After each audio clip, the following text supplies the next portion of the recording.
నమస్కారం. Welcome to I dream ధర్మ మార్గం విత్ విజిత కార్యక్రమానికి స్వాగతం. అంటే సనాతన ధర్మం మన ధర్మం చాలా గొప్పది. సనాతన ధర్మం గురించి మనం ఈ మధ్య కాలంలో ఎక్కువగా వింటున్నాం. అసలు ఏంటి సనాతన ధర్మం? మనం ధర్మం గురించి ఏం తెలుసుకోవాలి? అసలు మన ధర్మం గురించి ఏం మిస్ అవుతున్నాం? నేటి తరానికి ఏం అందిస్తున్నాం?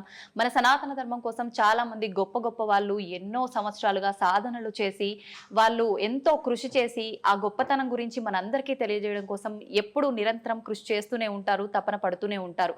అయితే ఇంత ప్రయత్నం చేస్తూ ఇంతమంది మనకు చెబుతున్నా కూడా ప్రస్తుత సమాజంలో సనాతన ధర్మం గురించి మనం కొన్ని నెగిటివ్ గా మాటలు వినటం, దాని గురించి మాట్లాడడానికి వచ్చిన వాళ్ళ గురించి కూడా విమర్శలు చేయటం, రకరకాల మాటలు విమర్శలు వింటూనే ఉన్నాం. ఈ మధ్య కాలంలో కొత్తగా మనం మన ఆలయాలపైన దాడులు జరగటం కూడా చూస్తున్నాం. అసలు ఇదంతా ఎందుకు జరుగుతోంది? ఇలాంటి మరిన్ని విషయాలు ఇప్పుడు స్వామీజీతో మాట్లాడి తెలుసుకుందాం. ప్రస్తుతం నాతో పాటు ఉన్నారు శ్రీ శ్రీ శ్రీ ఆదిత్య పరాశ్రీ గారు. ఇప్పుడు వారితో మాట్లాడేద్దాం. నమస్కారం అండి. నమస్తే అమ్మ. శ్రీమాత్రే నమః. శ్రీ గురుభ్యో నమః. స్వామీజీ, సనాతన ధర్మం మనకు సనాతన ధర్మం అనేది ఇప్పుడు కొత్తగా కనిపెట్టింది, వచ్చింది, సృష్టించింది అయితే ఏమీ కాదు. కానీ ప్రస్తుత రోజుల్లో ఎక్కువగా వింటున్నాం ఆ మాటని. మనకు ఎప్పటి నుంచో పురాణాల నుంచి మీలాంటి వారు చెప్తూనే ఉన్నారు. చాలామంది గొప్ప గొప్ప ఋషుల ద్వారా కూడా మనకు అది తరతరాలుగా వస్తూనే ఉంది. కానీ ఈ మధ్యకాలంలో ఎక్కువ వింటున్నాము అని అంటే మన సనాతన ధర్మం యొక్క విలువలు తగ్గిపోతున్నాయి కాబట్టి మళ్ళీ పెంచే ప్రాసెస్లో ఎక్కువగా వింటున్నాం అంటారా? ఏమంటారు మీరు దాని గురించి? తగ్గలేదు. ధర్మం ఎప్పుడు కూడా చైతన్యపూర్వకంగానే ఉంటుంది. ధర్మం ఎప్పుడు తగ్గదు. పెరగడం అనేది కాదు, కానీ ఈ మధ్యలో సమాజంలో జరుగుతున్న కొన్ని జరగకూడని సంఘటనలను దృష్టిలో పెట్టుకొని స్వామీజీలు కూడా స్వచ్ఛందంగా వచ్చి చెప్తున్నారు, ఇది తప్పయ్యా, మీరు ఇలా ఉండండి, మన ధర్మం ఇంత గొప్పది, దాన్ని కాపాడండి, భావి తరాలకు ఇవ్వండి అని చెప్పడం ద్వారా అన్నిటికన్నా గొప్ప అంశం ఇక్కడ చెప్పుకోవాల్సిన విషయం, మీ ప్రశ్నకు తగు సూటిగా సమాధానం, సోషల్ మీడియా చాలా గ్రేట్ ఇప్పుడు. అవునండి. అప్పట్లో ఒక ప్రదేశంలో ప్రవచనాలు ఏర్పాటు చేసి 100 మందికి ధర్మం చెప్పేవాళ్ళం, జ్ఞానం చెప్పేవాళ్ళం. ఇప్పుడు ఇలా మాట్లాడడం ద్వారా కొన్ని లక్షల మందికి అంశం వెళ్తుంది, సబ్జెక్టు. ఇలా ప్రతి స్వామీజీ ముందుకు వచ్చి ధర్మ ప్రచారం చేయడం వలన అందరికి అది చెవిలో తాండవిస్తుంది. ఇప్పుడు ధర్మం ధర్మం ధర్మం ధర్మం అని భావి తరాలకు అనుకోండి, ప్రపంచానికి, ప్రకృతికి, అందరికీ కూడా సనాతన ధర్మం చాలా అవసరం. ఇప్పుడు ఇది కార్తీక మాసం. అవునండి. కార్తీక మాసంలో కార్తీక దీపాలు పెట్టే కాన్సెప్ట్ ఉంది. ఇందులో ఎంత సైన్స్ ఉందంటే అసలు వాస్తవంగా అద్భుతం. వాతావరణ ప్రతికూల పరిస్థితిని క్రమబద్ధీకరించడానికి కార్తీక మాస ప్రవేశితంలో దీపాలు పెట్టే కాన్సెప్ట్ ఇచ్చారు మన వాళ్ళు.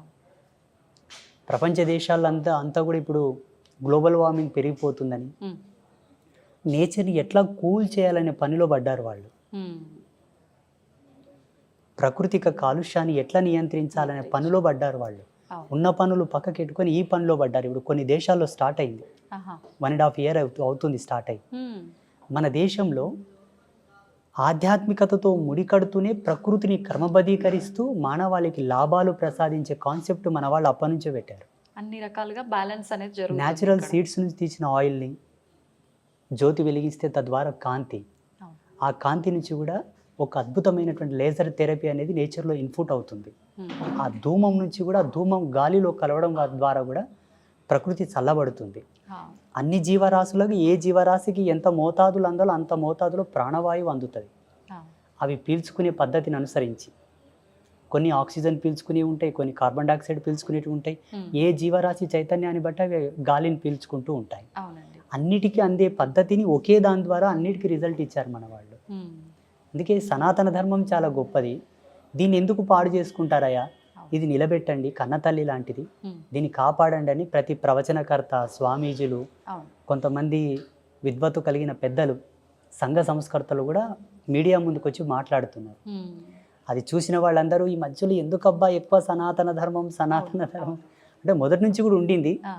ఇప్పుడు మీలాంటి వాళ్ళ యొక్క పుణ్యం అని చెప్పొచ్చు. ఇప్పుడు అయితే స్వామీజీ, ఇప్పుడు ఒక విషయానికి వస్తే చాలామంది మన హిందూ ధర్మం గురించి, ఆలయాల గురించి, భగవంతుడి గురించి చాలా హేళన చేసి మాట్లాడుతూ ఉంటారు. అయితే ఆ మాట్లాడే ప్రాసెస్ అనేది ఇప్పుడు మనకు ఆలయాలపైన దాడులు ఏవైతే జరుగుతున్నాయో ఇది వాళ్ళకి ఇంకా కొంచెం అంటే వాళ్ళ సైడ్ ఫేవర్ చేసినట్టుగా అయిపోయిందేమో అనిపిస్తుంది. ఎలా అంటే చాలామంది అంటున్నారు, ఇప్పుడు ఆలయాల్లో నిజంగా భగవంతుడు అనేవాడు ఉంటే, ఆయన ఆలయం పైన దాడి జరుగుతుంటే ఆయనే కాపాడుకోలేని వాడు ఈ ప్రజలందరినీ ఏం రక్షిస్తాడు, వీళ్ళంతా గుడ్డిగా నమ్ముతున్నారు భగవంతుడు అని చెప్పి మూర్ఖంగా మాట్లాడుతున్నారు. దాని గురించి మీరేం చెప్తారు? భగవంతుడు దేవాలయంలో ఉండి దేవాలయాన్ని కాపాడుకోలేనంత అసమర్థుడు కాడు, అంత చేతగాని వాడు కాడు. మనం దేవుడు అన్నప్పుడు ఆ దేవుడు అనే కాన్సెప్టే చాలా పెద్దది. ఆ అర్థం కూడా చాలా మందికి తెలియదు వాస్తవంగా. భగవత్ తత్వం ఏంటి, భగవత్ యొక్క శక్తి ఏంటి అనేది కూడా చాలా మంది దాన్ని ఫీల్ అవ్వలేకపోతారు. భావన మాత్రమే అందరూ తృప్తి పడుతుంటారు, ఆనందపడుతుంటారే తప్ప ఆ రుచి చాలా మందికి తెలియదు. భగవంతుడు దాడి చేసేటప్పుడు కాపాడుకోలేనంత మూర్ఖుడు కాదు, చేతగాని వాడు కాదు. కానీ దేవాలయ వ్యవస్థను పరిరక్షించుకోవాల్సిన బాధ్యత మనది. దేవాలయం అనే కాన్సెప్ట్ మన కొరకు ఇచ్చాడు దేవుడు. భగవంతుడు సర్వాంతర్యామి.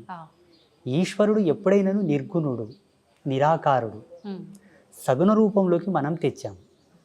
అంటే మనం ఒక ఆధారంగా ఒక దేవాలయ వ్యవస్థ, అందులో గర్భగృహమునందు భగవత్ ప్రతిష్ట, ఆ ప్రతిష్టలో కొన్ని టెక్నికల్ ఇన్స్ట్రుమెంట్స్ వాడడం అనేది కూడా మనం నిర్మించుకున్నది. అదొక భావనాత్రయము కోసం నిర్మింపబడినటువంటి వ్యవస్థ. మనము నిర్మించాము కాబట్టి కాపాడుకోవాల్సిన బాధ్యత మనదే. ఉదాహరణకి అందరికి అర్థం అవ్వాలంటే, మన శరీరంలో ఇన్ని అవయవాలు ఉన్నాయి. ఉదాహరణకి చేతి ఉంది, మన శరీరంలో ఉన్నదే కదా చేతి కూడా ఒకటి పార్టే కదా. ఈ చేతు సడన్గా పడిపోతుంది, మన శరీరంలో ఉంది, మన చెయ్యి పడిపోతుంది, కానీ ఎత్తలేము. మన చెయ్యే కదా, ఎందుకు ఎత్తలేము మనం? దానికి ఆ శక్తి అనేది లేదు, కోల్పోతుంది. ఈ పార్ట్, ఈ అవయవం మొత్తం శక్తిని కోల్పోవడం వల్ల, చైతన్యం కోల్పోవడం ద్వారా ఇది పని చేయకుండా పడిపోతుంది. మిగతా అవయవాలు పనిచేస్తాయి. భగవంతుడు సర్వంతర్యామినిగా ఉన్నప్పటికీ ఈ హక్కును మనకు వదిలేస్తాడు, కాపాడుకోరా నీకు అవసరమైతే అని. నీ యొక్క శక్తిని, నీ సృజనాత్మకమైన ధర్మాన్ని నేను చూడాలంటే నువ్వు కాపాడు. ఆ బాధ్యత మనది, దేవుడిది కాదు. కానీ మనం కాపాడలేకపోతున్నామని చెప్పాలి ఒక రకంగా. కాపాడలేకపోలేనటువంటి దుస్థితి మనకు రావడానికి గల కారణం ఏంటంటే, మన వాళ్ళందరూ ధర్మాన్ని మడతపెట్టి పక్కన పెట్టేశారు. ఎందుకంటారు? ఆలయ వ్యవస్థ అనేది ఒక అద్భుతమైన రూపకల్పన. వాస్తవంగా ఇంతటి డిజైనబుల్, ఇంతటి విజనరిటీ అనేది వేరే రిలీజియన్స్లో లేదు, మన దాంట్లో ఉంది. కారణం ఏంటంటే, మన ఋషులు అంతా కూడా దీన్ని ఎకనామికల్ సర్క్యులేషన్ కింద తీసుకొచ్చారు. ఒక దేవాలయ వ్యవస్థలో ఆల్ క్యాస్టిజం, అంటే అన్ని కులాల వాళ్ళు, అన్ని వర్గాల వాళ్ళు లాభం పొందడానికి ఒక ఫ్యాక్టరిజం. అది చాలా డెప్త్గా మన వాళ్ళు గుజుగూర్చారు వాటిని. ఇప్పుడు చూడమది, రోజు దేవాలయంలో పురోహితులకు జీతభత్యాలు వస్తుంటాయి. దేవాలయంకి వచ్చేవాళ్ళు దీపం వెలిగిస్తే అందులో ఆయిల్, ఆ పత్తి, పసుపు, కుంకుమ అవి తయారు చేసే ఫ్యాక్టరీలో ఎంతోమంది పనిచేస్తుంటారు. వాటిని అమ్మే వాళ్ళకు ఉపాధి దొరుకుతుంది. వీటి వల్ల నేచర్కి ఎటువంటి ఎఫెక్ట్ ఉండదు. ఇంకా ఈ పూజల ద్వారా నేచర్ సస్యశ్యామలంగా క్రమబద్ధీకరించబడుతుంది. దేవత యొక్క చైతన్య శక్తి ఉద్వత్తుకి వెళ్ళిన తర్వాత మానవాళి అంతా కూడా సస్యశ్యామలంగా ఉంటారు. వాళ్ళ ఆలోచన విధానం, వాళ్ళ దార్శనికత కూడా పాజిటివిటీ వైపు వెళ్తూ ఉంటుంది. అక్కడ దేవాలయంలో చేసే పూజా విధానం తాలూకు వివరాలు, అట్లా ప్రతిదీ కూడా లాభమే ఉంటుంది. మన సనాతన ధర్మంలో దేవాలయాన్ని కాపాడుకోవాల్సిన బాధ్యత, దేవాలయ పరిరక్షణ, సంఘ సంస్కర్తలతో కూడుకున్నటువంటి నిర్ణయం, మన నిర్ణయం, అందరి నిర్ణయం. ఇది దేవుడికి వదిలివేయకూడదు. అందులో ఉండే ఒక అడవి. మరి ఎలా జరిగిందయ్యా అనేది ఇంతవరకు ఎవరు అర్థం కాలేదు. ఇంకా అర్థం కాకపోవడానికి ఏముంది స్వామిజీ, అక్కడ భగవత్ శక్తి. అప్పటి నుంచి ఆ దేవాలయానికి వెళ్ళే వాళ్ళ సంఖ్య పెరిగింది, పూజల సంఖ్య పెరిగింది, అక్కడ జాతరలే జరగడం మొదలుపెట్టాయి. ఇప్పుడు ఇలా చాలా జరుగుతున్నాయి. మనం ఒకటి గ్రహించాల్సింది ఏంటంటే, ఆలయ వ్యవస్థను సద్ధర్మానుసారంగా నిర్మిస్తున్నారా? అంటే ఆచారం ప్రకారం భగవంతుడు ప్రాణహితముతో, ప్రాణ చైతన్య శక్తితో అక్కడ ప్రతిష్ఠించబడుతున్నాడా? It's point. ఎన్ని మంత్రోక్త సంయుక్తంగా దేవుని కూర్చోబెట్టాలి, ఏ పద్ధతితో కూర్చోబెట్టాలని ఆగమాది పద్ధతులతో పూజలు చేసి ప్రతిష్ఠిస్తున్నారా? ఏదో వాళ్ళకు తోచిన పంచోపచార, షోడశోపచార పూజలు చేసి ప్రతిష్ఠిస్తున్నారు అన్నది కూడా పాయింటే. రూపమాత్రకంగా దేవాలయము దేవుడు, కానీ అసలైన పద్ధతితో కనుక దైవ స్థాపన జరిగితే మనం టచ్ చేయడానికి కూడా భయపడాల్సిన అవసరం వస్తుంది. అంటే మనం స్థాపించేటప్పుడు చేసే ఆ సాంప్రదాయాలు, పద్ధతుల ప్రకారమే అక్కడ శక్తి కొలువై ఉంటుంది. 100%. మళ్ళీ స్వయంభూ దేవాలయాలకు అది అవసరం లేదు. వాళ్ళకుగా వాళ్ళు ఉద్భవించి ఉంటారు కాబట్టి ఆటోమేటిక్గా అక్కడ పవర్ ఉంటుంది. అయితే స్వామీజీ, ఇప్పుడు చాలామంది మనం భగవంతుడు అంతటా ఉన్నాడు అనుకున్నప్పుడు దేవాలయాలకి వెళ్ళటానికి కూడా ఇంట్రెస్ట్ లేకుండా చాలామంది క్షేత్రాల విషయానికి వస్తే మాత్రం ఖచ్చితంగా సంవత్సరంలో 1-2 సార్లు వెళ్ళటానికి ఇష్టపడుతూ ఉంటారు. ఎందుకని? ఎక్కడైనా భగవంతుడే కదా, అక్కడికి వెళ్ళాలన్న ఆసక్తి ఎందుకు చూపుతారంటారు? మనకు సమ్ కైండ్ ఆఫ్ నాలెడ్జ్ కావాలంటే యూనివర్సిటీకి వెళ్తాం, అవును కాలేజ్కి వెళ్తాం. అవును పోనీ ఇంట్లో చదువుకున్న చదువే, కాకపోతే అదొక అద్భుతమైన ప్రదేశం విద్యను ఆర్జించడానికి.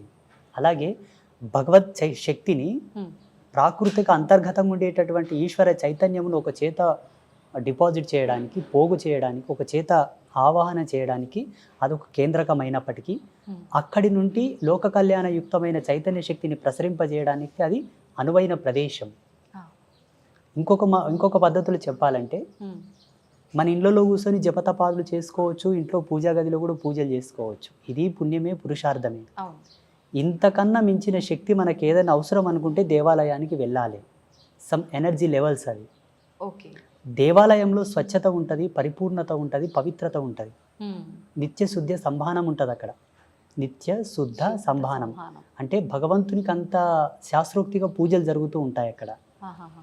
ఉదాహరణకు చెప్పాలంటే అక్కడ మరణ సంకేతాలు ఉండవు, ఉమ్, సావు సమృత అనేది అక్కడ ఉండదు, అవును డెలివరీస్ అక్కడ జరగవు, శౌచం అనేది అక్కడ ఉండదు. ఉమ్, అది స్థాపించినప్పటి నుండి భూమి అంతమయ్యే వరకు అక్కడ పవిత్రతనే ఉంటుంది. కాబట్టి ఉమ్, దేవాలయ దర్శనం ఆత్మ దర్శనంతో సమానం. ఉమ్, ఇప్పుడు లైవ్లో మనం సోల్ని బయటికి తీసి మాట్లాడలేం కదా, అవునండి ఆత్మతో సంభాషించలేము కదా. లేదు ఉమ్. దేవాలయ దర్శనం ఆత్మ సంభాషణ సంయుక్తం. అంటే భగవంతుడికి మనకు మధ్యలోన లైవ్లో మనం దేవునితో మాట్లాడినట్టుగా అక్కడ మనకు సిగ్నల్ ఉంటుంది. ఇంట్లో మనకు అది దొరకదు, ఉమ్, ఉమ్, ఎంత ప్రయత్నించినా దొరకదు. ఓకే తప్పకుండా దేవాలయ దర్శనం చేస్తే ఉమ్, మనకు ఒకసారి పరీక్ష చేసుకున్నట్టు లెక్క. ఉమ్, ఆత్మ విమర్శ అనుకోండి, ఆత్మ పరీక్ష అనుకోండి, ఆ, కానీ తప్పకుండా దేవాలయ దర్శనం చేయాలి. చేయాలి. మరొక మంచి ఎపిసోడ్లో ఇంకా కొన్ని విషయాలు మీతో మాట్లాడాలని ఆశిస్తున్నాను. ధన్యవాదాలండి. ఐ డ్రీమ్ మీడియా ప్రేక్షకులకందరికీ ఒక సన్యాసిగా, ఒక బ్రహ్మచారిగా మా యొక్క ఆశీస్సులు.